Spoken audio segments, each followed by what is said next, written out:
لا ڕێگەی بەنداوی دەربەندی خانەوە دەریاچەی حەمری ناوی پێدەگات و لە وشکبوون ڕزگار دەکرێت.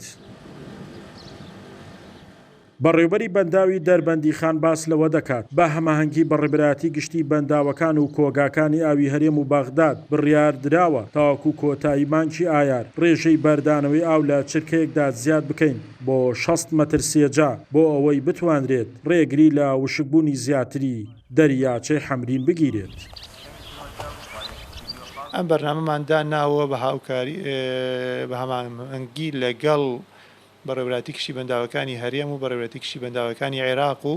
لەگەڵ بەڕێوەبەری بەنداوی حەمرین پلانێکمان داڕشتووە تاکو سەر مانگ نێزگەی 6 مەتر مکعبەکە بەرداوامە بێ و دوای ئەوە کەمی یەکەینەوە لەبەرەوەی بەنداوی حەمرین ئەمساڵ ڕاستەکەی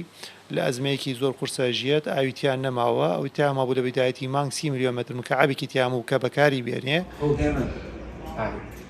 دوای ئەوەی بەرپرسانی پارێزگای دیالە لە سەر دۆخی دەریاچەی حەمرین داوای بەهانەوە چوونیان کرد لە ئیدارەی گەرمیان و بەرپرسانی بەنداوی دەربەندی خان ماوەی چەند ڕۆژێکە لە بەنداوی دەربەندی خانەوە بڕاوی پێویست بە ڕاستەی دەریاچەی حەمرین بەردەدرێتەوە و ڕێژەی ئاوی دەریاچەکە لە 30 ملیۆن مەتر سێجاوە بەرز دەکرێتەوە بۆ 50 ملیۆن مەتر سێجا. حاليا خذ أي فترة الأخيرة جفاف بها أو خاصة إمسال أو فركن بها بحيث تقريبا بس مع